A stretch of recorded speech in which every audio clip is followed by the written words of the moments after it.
This show is not intended for the treatment or prevention of disease, nor as a substitute for medical treatment, nor as an alternative to medical advice. No part herein, nor any statement, act, nor omission made by Cormac Mannion or Amplitude LLC or its agents or affiliates are to be construed as treatment of any medical condition, medical advice, nor to delay necessary medical treatment. Scientific evidence is discussed for informational purposes only. No patient-doctor relationship is formed. This is the 17th episode of Gear Growth and Gains, brought to you by MesoRx, the leading platform for open and unfiltered discussion on enhanced bodybuilding.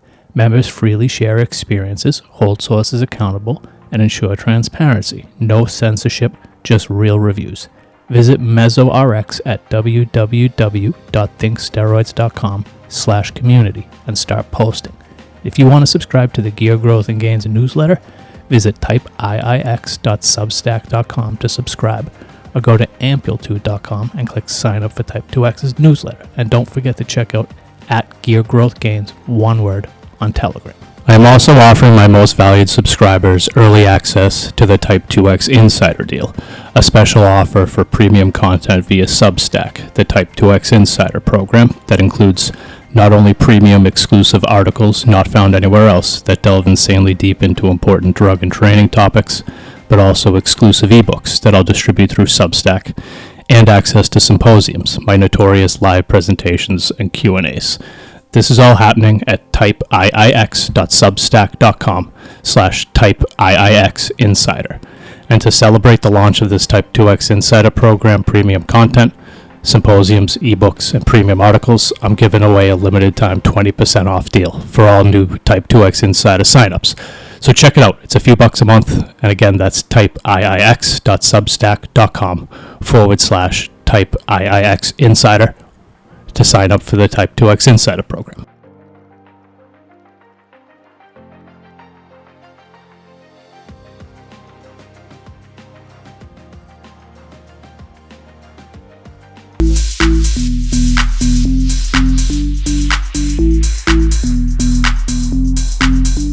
Well, guys, we're on.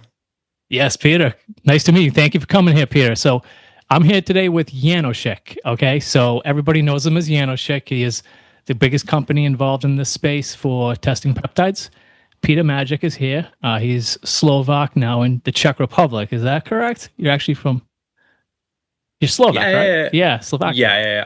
I was born in Slovakia. I actually used the name Janoshik to distinguish the fact that I'm from Slovakia. It's like the national hero over there.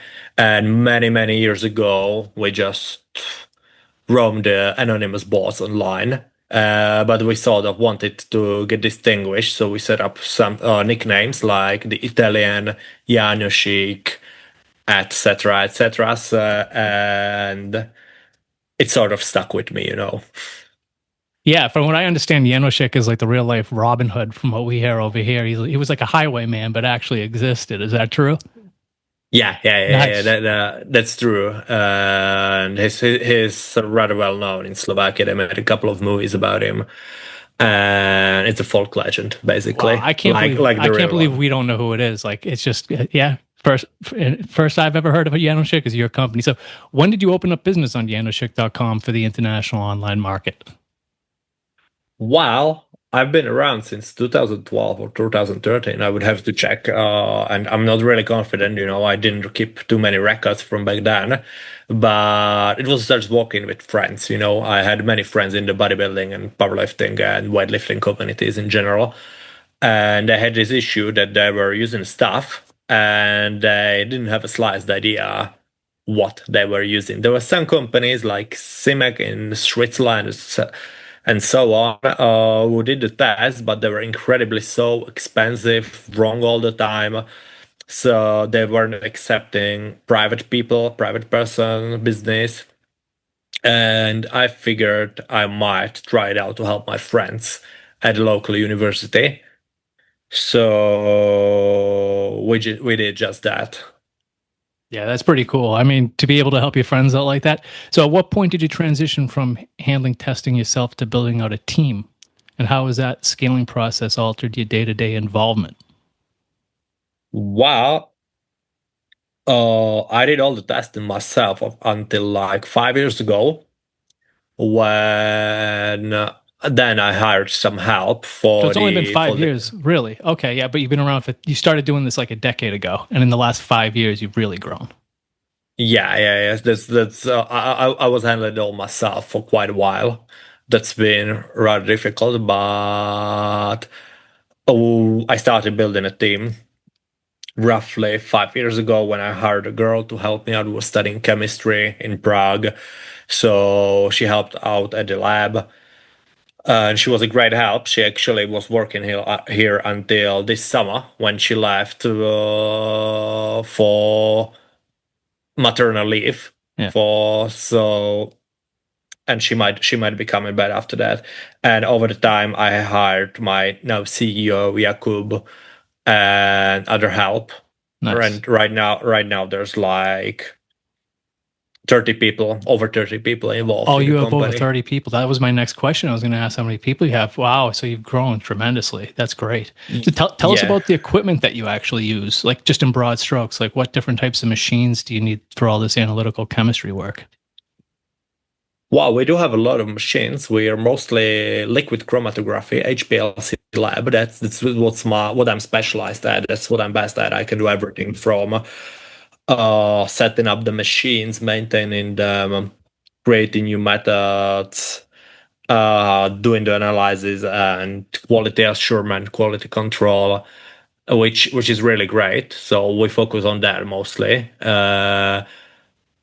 It's great for routine screening. Many of the tests, most of the tests we do are routine ones, like we repeat the same test all over again.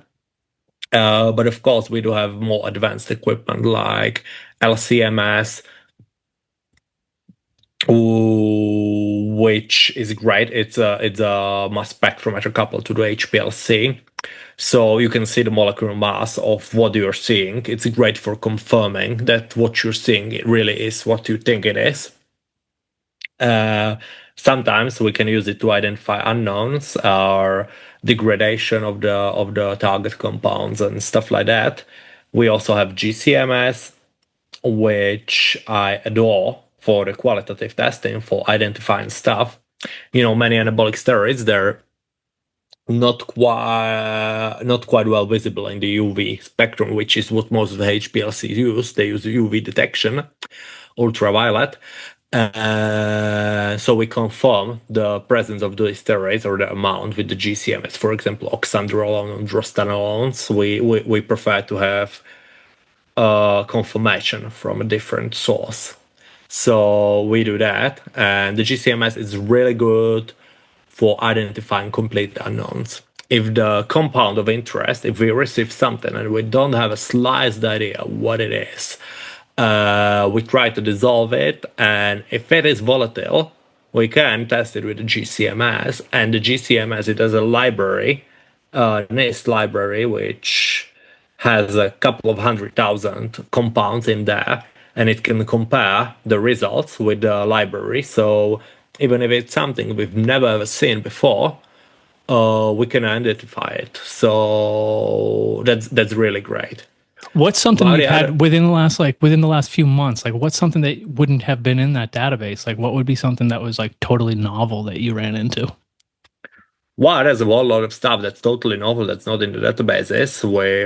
We see a lot of uncommon esters with the steroids. We see Nice. novel peptides that our database, it's a couple of years old, and it cannot be used for peptides because they're not volatile. But while we're seeing experimental cannabinoids, which only been developed a couple of months ago or weeks ago even, so they cannot be listed in Huh. any database in the world yet.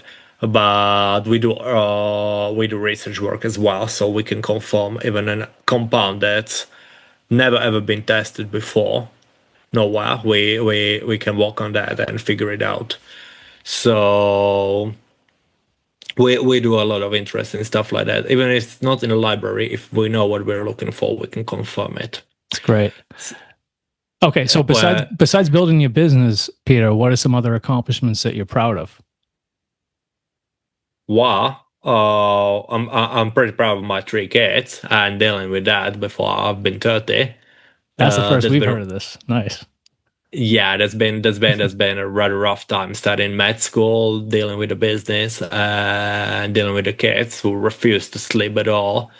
That's been a very rough time for me. My first kid, he didn't like to sleep for more than 10 to 15 minutes in a row, so I was not quite far away from throwing myself under a train, but I persevered. Uh, Other than that, yeah, and I'm still pretty proud of the fact I used to deadlift 270 kilos. So 270 kg. I thought you were gonna say pounds, and I was like gonna move on to the next. But yeah, that's pretty good. That's like over. That's like 600. That's like yeah, yeah, that's but solid. Well, close. Yeah, very strong. I'm not sure how it is in pounds. I How much did will. you weigh in kg at the time? Yeah, it's roughly 600. Yeah, Well, I was 110 kilos, so it's that's not really a pretty big strong. achievement. No, that is an achievement. That doesn't you're much bigger than you are now. Yeah. I was rather huge. I actually failed 1 year at the med school.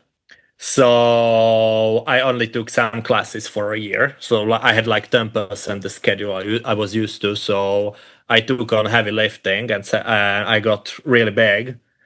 That's really And big. Yeah, that's good. Yeah, only plants grow naturally. We know. All right. So what's? and Let me ask you this, Peter. So in the last few years, let's say in the last 2 to 3 months, even, what's the most egregious underdosed or fake product that you've encountered? wow, we do see a lot of stuff that turns out to not be the stuff it claims to be at all. That's rather common occurrence. With the anabolic steroids, in recent months, we're seeing a whole lot of pretty much everything except anabolic steroids. We see a lot of vitamin E being sold, tocopherol sold as steroids. We see acetaminophen being sold as steroids. We see fluor being sold as steroids. That's all this. We see a lot of Viagra being sold as steroids, which is funny because a couple of years ago there was the market dried up for Viagra. Pardon me. And you could see steroids being switched for Viagra. Now it's the other way around. Yeah, So Viagra used to be expensive too. All those PDE5 inhibitors were like really expensive when they first came out on the market yeah, pharmaceutically. Yeah. and like 5 or 6 years ago, if I'm correct, there was a huge bust in China, and all the Viagra sources disappeared. And right now, it's so abundant and cheap that people sell it as steroids because there's no steroids on the market. So we see a lot of that. Of course, we often see the more unique and rare compound is, the higher likelihood of it being something else entirely or compound molecule with similar effects. We see that with hair loss drugs a lot. We've seen, I posted about it on Meza recently. We've seen tirzepatide pen, Monjaro quick pen, that actually contain no tirzepatide. It only contained what we strongly believe was insulin. Hmm. At least this we think it was insulin glargine, if I'm pronouncing it correctly. I have no Yeah. idea. I've never actually said it out loud in English. And that is long insulin, so Yeah. it's the Lantus. likelihood. Yeah. Yes, Lantus. likelihood it will kill you is not quite high.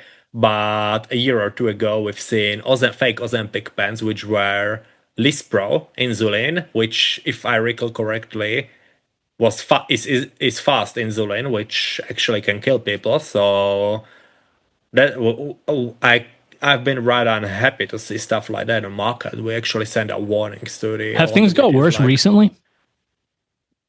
the way the steroids, yeah, by far. Yeah. The raw powders, they basically disappeared off the market. We used to see a lot more samples coming in from China.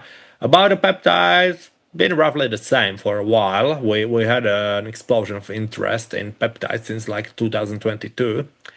And usually the switch ups, the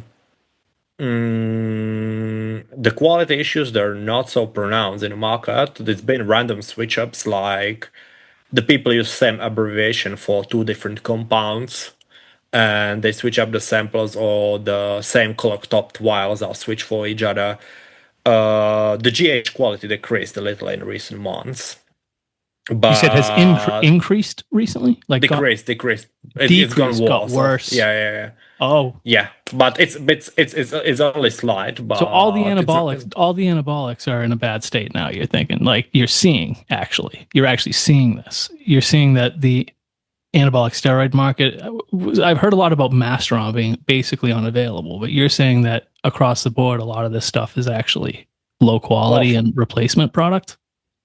well, we don't really know what the sample is supposed to be. We test anabolic steroids blind, Yeah, so we're not really sure what it was supposed to be most of the time. Funnily enough, we're seeing a lot of good quality drostanolones, Masteron.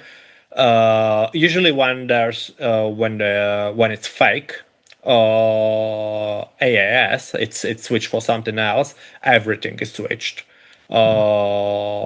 But we're not really seeing a compound switch for like we're not seeing anything notable to be happening with the drostanolone or metanolone, which is other common. Commonly, people say that it's drostanolone and metanolone that is fake the most often, but we're not really seeing that. yeah. Of, Are of you course, getting there's a many bias. samples of it recently, or have they gone down? With the steroid market, I thought that there was a shortage. Like people are having trouble getting Masteron. So are you seeing that come in less frequently to you that you've noticed? We're seeing a lot less ROS coming in general. Really? Okay. People want to make sure it's real then. Okay.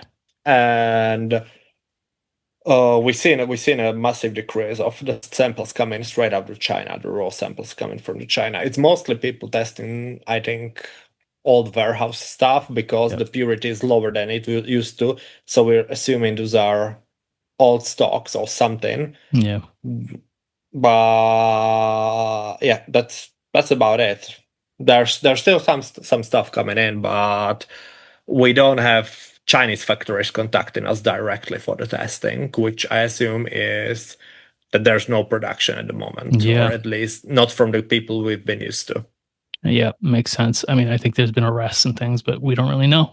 Actually, we really don't know. It's just people have just disappeared kind of. Um, so let's talk about peptides. So one peptide that's been on the market, a lot of people are interested in now is SLUPP332. Now it's a highly experimental peptide from a new class of drugs called ERR alpha or ERR pan agonists. They're estrogen related receptor alpha agonists. Have you seen this? And if you have, what's your impression of the purity of this drug? Yeah, well, we're seeing it a lot. It's not a peptide. It's a regular compound. It's not a Okay. peptide, not composed of amino acids. And well, about the effects, I don't really know nothing about that. We just test stuff. The purity, it is not notable. It is a small molecule. It is not difficult to make. So Okay. there's nothing notable happening with the purity.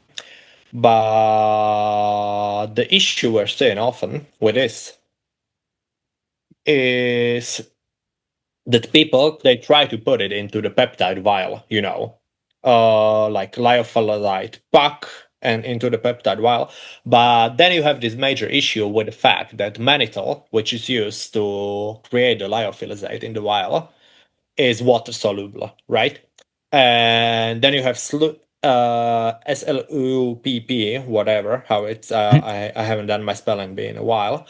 Uh, it's not water soluble. It's soluble in alcohol, it's soluble in DMSAO, but it's not soluble in the water.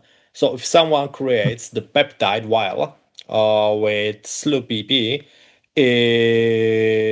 and there's a nice pack with mannitol, they probably dissolve that in the water, which they then freeze dried off. But that means, given it's not the actual compound, is not soluble in the water, it means it crashed somewhere on the manufacturer during the manufacture, and it never made it to the vial actually. Huh. And we're seeing that a lot. So if you have a nice sweet vial of this product that dissolves that has a perfect pack of mannitol, dissolves perfectly in water, then the likelihood that there's slow PP is close to zero. You're only going to get trace amounts from that. Very That interesting. I didn't. yeah, that's the I biggest thought it issue. only came in vials too. Interesting. Yeah. Okay. Good. No, So, let me It's ask you about. supposed to be orally active, I believe. Okay, I'm yeah. not sure, but we're seeing tablets of it, and those are usually not problematic in regard to dose, but the injectable vials, they just don't work. Yeah. You cannot expect people to inject DMSO or methanol. Yeah. Okay, now NAD plus is another one. NAD plus is not strictly speaking a peptide; it's a dinucleotide. I think. What's the difference between testing this and testing a vial of GH? Well, not too much. In fact, we just dissolve it and test it with the HPLC, a different method, of course. But with peptides, you can determine purity, like the general consensus in the scientific community. If something is a peptide, every peptide is a bunch of amino acids that are connected by the peptide bond. So, and the peptide bond, it has a common property of absorbing UV light at a certain wavelength. So, if you have two peptides, you can be sure that you can see both, or if you have unlimited amount of peptides, you will see it in the UV region where the peptide bond can be seen, because without that, they wouldn't exist. So, you can measure purity of peptides. It's a rough idea. It's not 100% correlated, but if you take a look at the UV light and you see your target compound, it absorbs 99% of the light in the UV region, and then some impurity, it absorbs 1%. You can be rather sure, rather confident that your peptide really is 99% pure.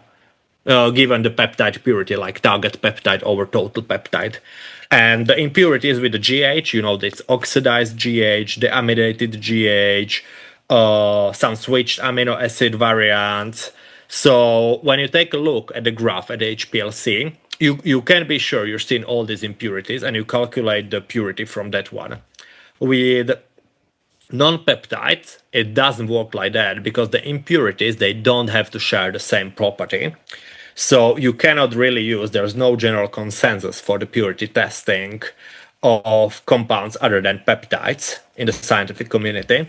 So, for example, in your NAD+, it degrades in something that doesn't have the same absorbance at the same particle wavelength, and your graph is showing 50% of your NAD plus and 50% of some impurity, but you cannot just make the claim it's 50% pure. It might just as well be 95% pure or just 5% pure, because the shared property, it's just not there. So you cannot really use the percentages on the graph to tell the purity of it.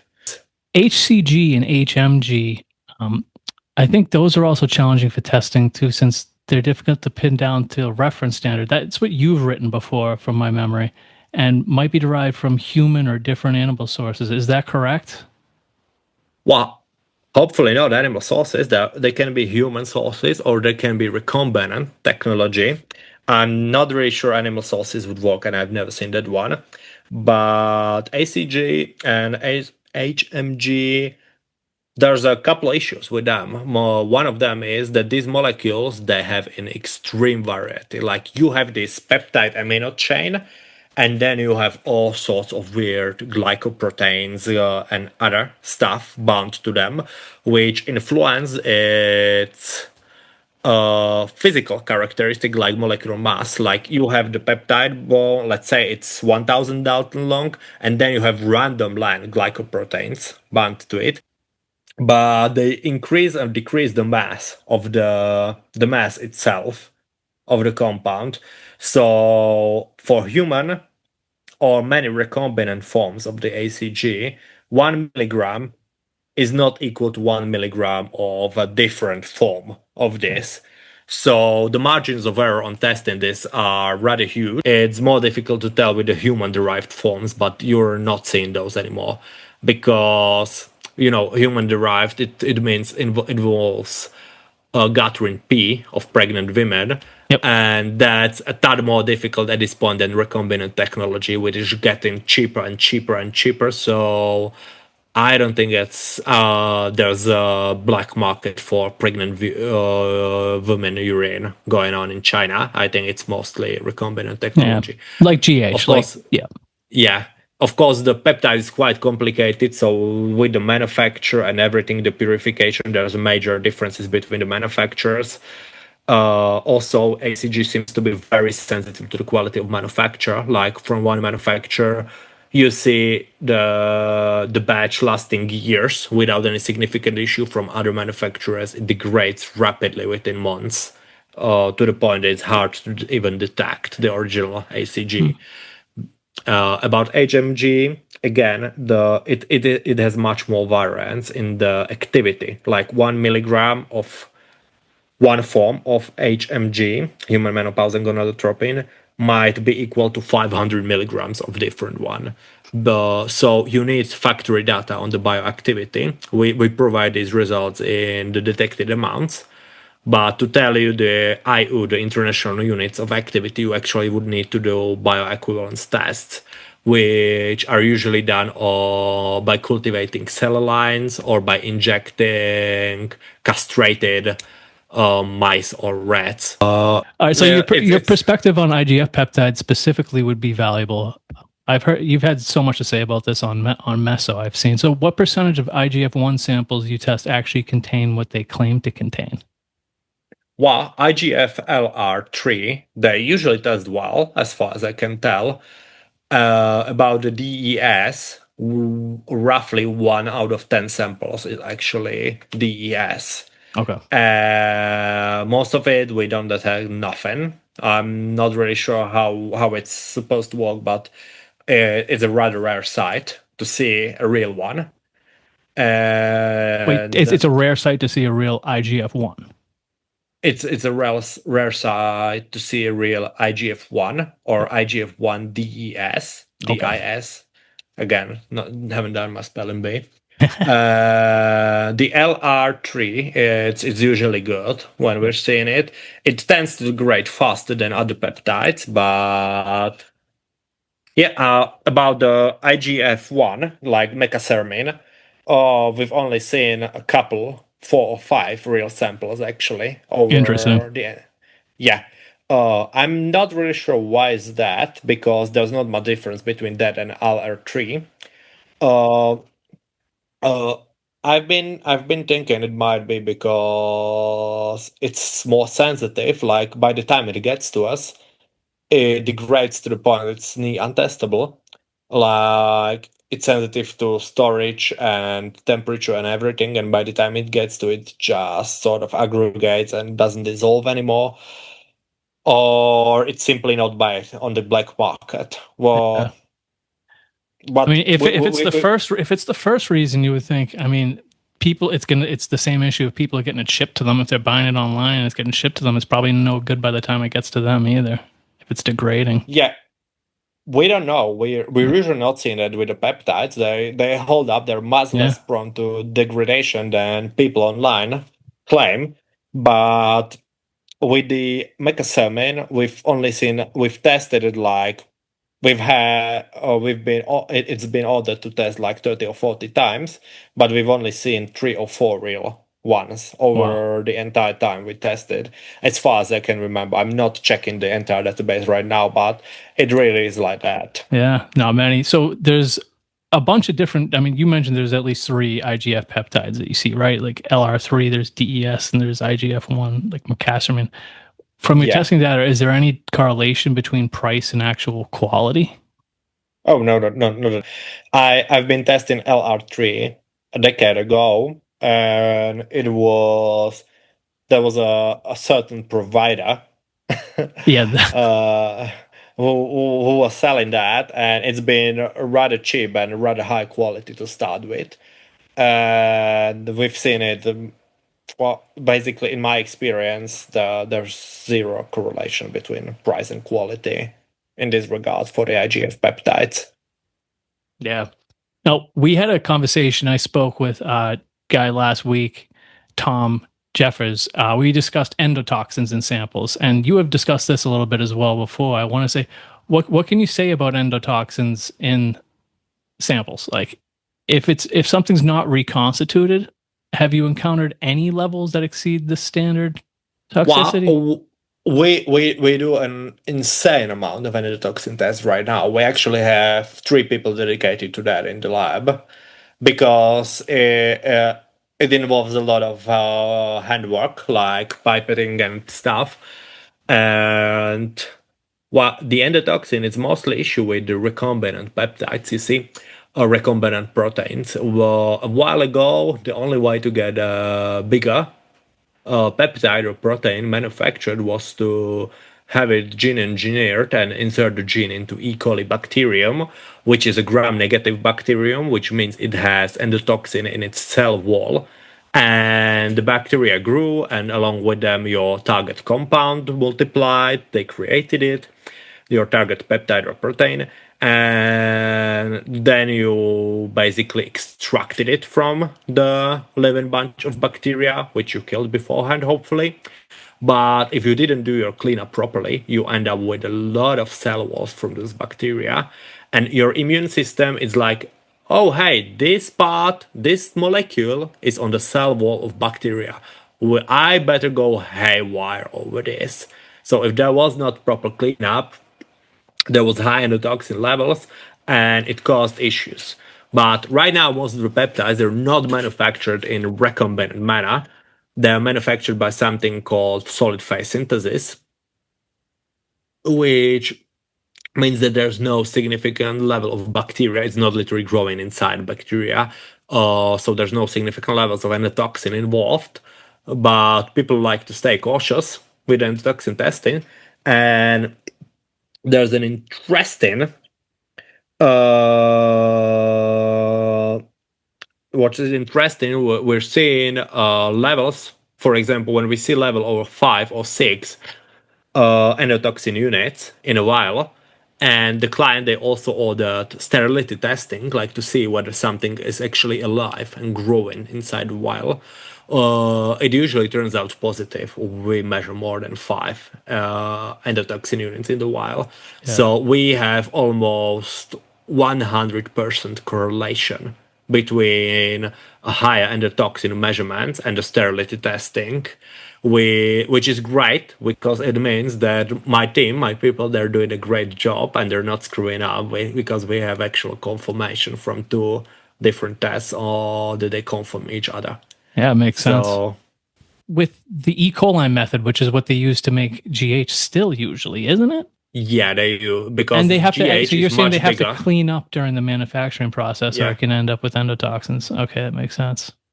So the more skilled, the companies that want to distinguish themselves, they modified mammalian cells or fungi cells, fungi cell lines, or how it's called, candidas, I'm not sure, that don't have endotoxin in their cell walls, and they use different organisms to produce the human growth hormone, so that there is no risk of endotoxin contamination at all because it's not in the manufacturing process.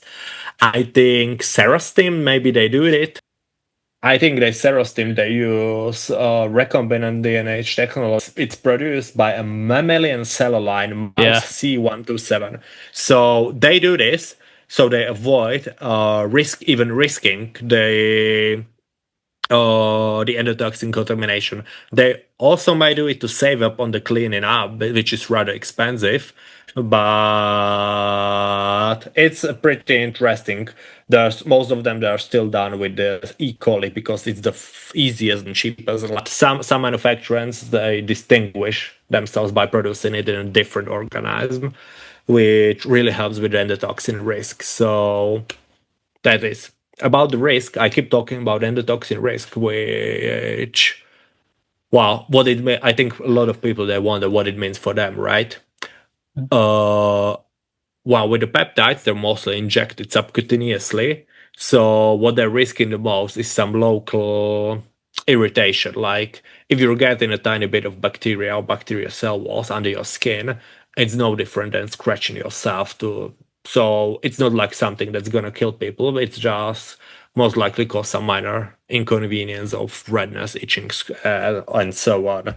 So the people, they don't have to be worried to death about something not being perfectly sterile. Yep. There's been publications that people might as well, the diabetics, they might as well inject the insulin over the clothes or the dirty clothes without any cleaning up, and the risks are barely notable, if at all, which been an interesting publication. It's just to show that people with the subcutaneous injection is exceedingly safe route of administration compared to intramuscular or intravenous, which Makes thank God sense. are Yeah. not recommended for anything anymore. That can work in any other different manner of injection. Yeah, I mean, people get injections people get infections pretty often with intramuscular, especially in like the quad, like certain sites. People do have issues. It might be 1 in 100, but that's kind of a lot, Like, Yeah, yeah, yeah, yeah, yeah. yeah, So if people can avoid issues into the muscle injection into the muscle and can do it subcutaneous, which they can do with peptides, it's best done that way because it's the least risky way of yeah. administration. Now I know you've ran some not strictly controlled experiments to answer a lot of bodybuilders' questions and your own curiosities. Like some that come to mind was like degradation with GH and HCG. Um, You did that. You also did like stability versus agitation, shaking, LR3, IGF-1, I think it was, and heat or thermal stress. Like you stuck GH outside the window one time and saw what happened there. Can you kind of talk about some of these experiments or any others you've done and what you learned from them? Well, I've done a whole lot of experiments, but many of them are classified. I'm not free to talk about the results of our clients that they paid for. Yeah. And there are massive peptide testing groups, like tens of thousands of people, which is astonishing, and they work well. They pay for a lot of experiments on degradations, etc. But what we generally find is that the peptides, they are much more stable than people claim. For example, your GH probably can handle years of abuse before it breaks down to the point it's not walking anymore. It's not really sensitive to shaking, dropping, anything. We've tried that. I've run tests on that out of my pocket. So to just confirm, because I was getting sick of people claiming like if you inject water too fast into your peptide, you're ruining it and it won't work. It's mostly something that's been claimed by people selling empty vials for a while. Yep. So I wanted to disprove this sort of thing, even if I had to do it out of my own costs. And of course, some peptides are more sensitive than others, but generally they can handle a lot. What we've seen with the huge amount of testing of peptides we've done in recent years is that a lot depends on the manufacturing quality. Like I said, with the HCG, between different manufacturers, you could see a sample degrading many times faster with the bad quality manufacturer than with a high quality manufacturer. Or we've seen interesting stuff like probably from leftover oxygen or leftover something in the vial. Like you could see the peptide degrading very fast from the 99% to 97, and then it stopped. Then it started degrading at the usual manner of unnoticeable degradation. But something for the first couple of weeks, maybe the leftover oxygen, who knows, leftover moisture, I have no idea at all. It made it degrade much faster in the first couple of weeks. So we've been seeing interesting stuff like that, and with a great amount of tests, we've been able to catch stuff like this. So let's switch gears and talk a little bit about the industry you work in and ethics here. So, have you ever faced pressure from like manufacturers or sources attempting to influence your testing outcomes? And if so, how have you maintained independence? Well, of course, we've had people try to bribe me. I think it might have been hundreds, if not thousands of times at this point. Hmm. Well, it's been mostly, it's been mostly me being a proud person, refusing that, many years ago when $1,000 was actually a lot of money for me. I refused it because of me being a proud person.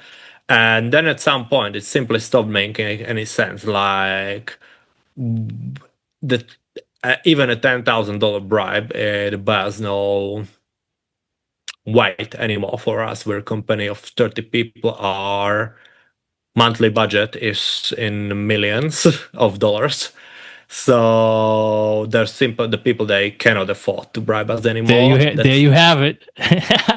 That's good.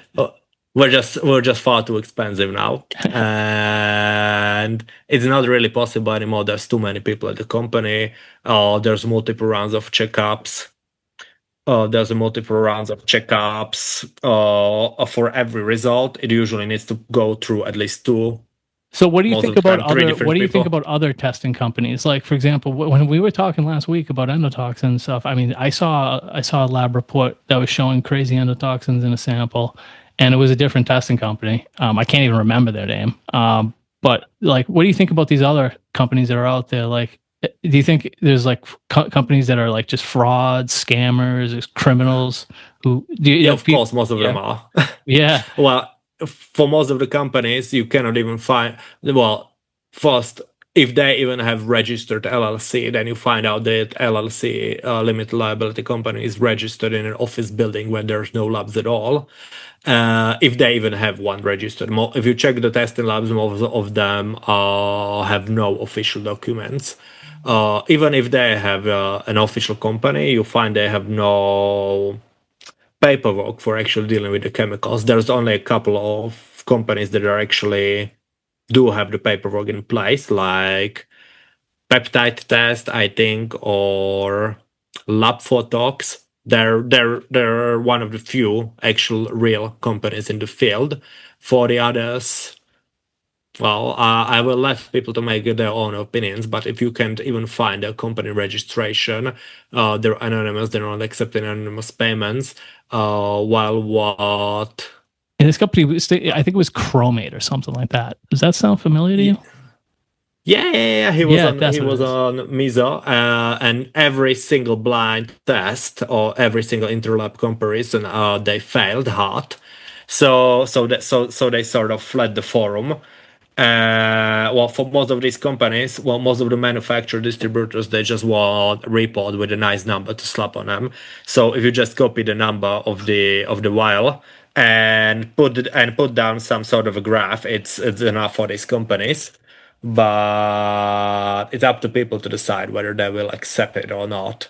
Like if someone is anonymous, Because what sort of the report looks almost good. Like it looks like it's like scintillating, you know, like it's like colorful. It's got that, but that's just somebody like using software to make it look good. It might not even be tested. That's very interesting.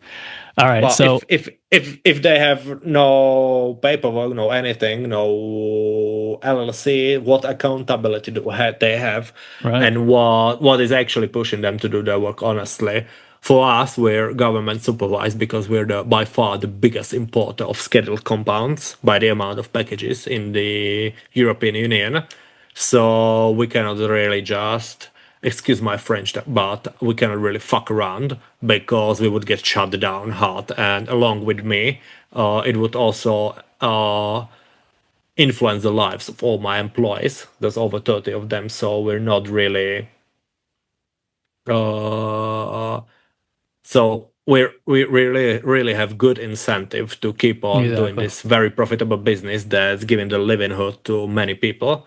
But about the other labs, well, there's been a lot of interlab testing done by the huge testing groups, and for most of the tests, they're using me. If there's independent testing groups, they're mostly using us, which kind of is telling something.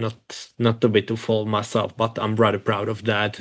The fact that You should be. we passed all those reviews and comparisons and everything. Yeah, I mean, you've built substantial trust in the community for a reason. So, what question do you wish interviewers would ask you that they'd never do before we get going and wrap it up? It's been almost an hour here. What question would you love to hear from somebody asking you a question on a podcast? Well, I would love to people ask about my employees, because at this point it's not just me. It was a one-man show for a while, and up until a year ago, I did most of the analytical work actually. Yeah. But right now, it's mostly my team handling the analysis, and I'm supervising them and dealing with the stuff they cannot handle anymore. And I would love to underline that most of them are doing a really great job. Like, I have to name girls like Elishka, Teresa, Katarina, Bara. A lot of them are girl names. We have a lot of lot of girls in my company, and they're doing great job. And I don't feel there. I'm getting a lot of mails from people about how much they love me, love my work, love my interviews. But a lot of that is actually them now. So it would be great if people asked about them and told them they're doing a great job. But because they're not dealing with the emails, they're not communicating with the clients, they don't have the public face. And well, I hope they hear this and listen to this, because their boss is very happy with them. That's good to hear. All right, we're gonna wrap this up. Peter, thank you for talking to me. Thanks for taking the time. I hope Janoshik continues to grow, and everybody trusts Janoshik. So use Janoshik, don't use Chromate or whoever they are. All right. All right. I didn't want to put it like that, but sounds about right. Thank you so much. I hope you have a great weekend. All right, thanks a lot. Take care. Listen up, all you enhanced fucks. The MesoRx forum at thinksteroids.com is your go-to source for everything enhanced. We're not just another board, we're the most trusted harm reduction community in the game. You should be looking only at unfiltered reviews where members don't bullshit. At Meso, they definitely tell it like it is. Don't waste time with shills. Visit thinksteroids.com/community and stop posting now. Hey guys, I don't know what you're doing for your blood work, but if you're using anyone besides Steroids, you're lighting money on fire and probably not getting the right biomarkers to boot. This is especially true if LabCorp's within driving distance to you, because they're literally 1/3 the price of the competition. Use coupon code Type-IIx, that's TYPE-IIX. It's not case sensitive. You'll save 10%. If all you have nearby is Quest, they're still the best option, because while there's like one cheaper company, they don't offer as many biomarkers and they end up not being worth it. So sign up for the Research Labs Insider at fitomix.org. That's FITOMICS.org for by far the best lab work options available in the US, except for New York, New Jersey, and Rhode Island, where self-requisition and blood work isn't legal, at least not yet. If you're confused at all, the best thing to do is visit my site at amplitude.com, click sign up for Type-IIx's newsletter, sign up, and when I send out my occasional, valuable, never spam newsletter,